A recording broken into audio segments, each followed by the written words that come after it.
Iran made a very big mistake. That's a warning from U.S. President Donald Trump after Iran's Revolutionary Guards shot down an American drone early on Thursday. The two countries are disputing exactly where it happened. The United States says a surface-to-air missile fired at the unmanned aircraft in international airspace over the Strait of Hormuz. It's believed the drone was being used for high-altitude surveillance.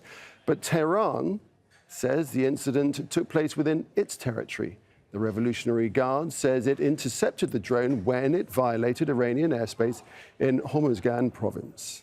Let's go straight to our White House correspondent, Kimberly Halkett, who joins us live now from Washington, D.C. And we have reaction, Kimberly, from the president.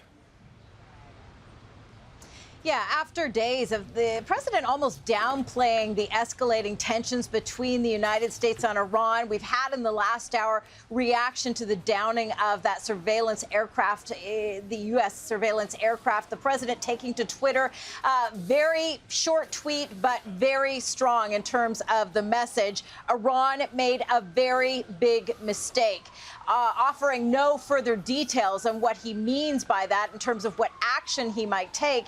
But it's very clear that the United States is disputing the account from Iran of what has occurred. In fact, the official statement from Central Command, the United States Central Command, is that this was an unprovoked attack on a U.S. surveillance asset in international airspace. Of course, Iran disputing that account, but there is no question that the downing of this drone, Nick, has caused increased friction between Washington and Tehran. And you have to remember that this comes on the heels of just a few days ago, Monday to be specific, where the U.S. president announced he was sending an additional 1,000 troops to the Middle East. And then follows, of course, last week, we were widely reporting the incident that took place with regard to the attack on those two tankers, which the United States says, according to their intelligence, very grainy video, was the result of actions by Iran. So there's no question that there is increased friction between the two countries taking place. We are expecting the U.S. president to speak in the Oval Office with the Canadian Prime Minister in a couple of hours, and we expect at that time that he will elaborate further on this tweet where he is pointing the finger at Iran right now, saying Iran has made a mistake. All right, Kimberly, thanks very much. Kimberly Halkett there at the White House. Let's now get the reaction from Tehran. Here's Dorsa Jabbari. According to Iran's Revolutionary Guards, they say that this drone took off from a U.S. airbase in the south of the Persian Gulf, where it made its way towards Iran. Now, they say that this device allegedly turned off all detection devices while it was making its way towards Iranian airspace. And shortly after 4 a.m. local time, at 4:05 exactly, the Iranians shot this drone down.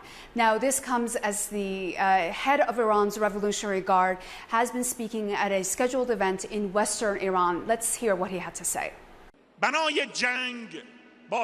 We don't want to engage in any war, but we're fully prepared for war. Today's incident was a clear sign that we will protect our borders. Iran's borders are our red line.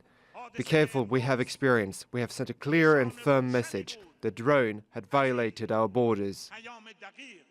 Reaction has been coming in swift. The spokesperson for Iran's foreign ministry has said that this is an act of aggression and it will be noted and responded to accordingly. We've also been hearing from a few MPs who said that they think this should go to the United Nations, that the Iranians should complain to that governing body within the United Nations. And also it comes as tensions are high in this region, the United States withdrawing from the 2015 nuclear agreement and reinstating some sanctions on Iran has had the Iranian officials saying that they are waging economic terrorism on Iran, and the recent escalation of tensions in this region is as a direct result of those policies.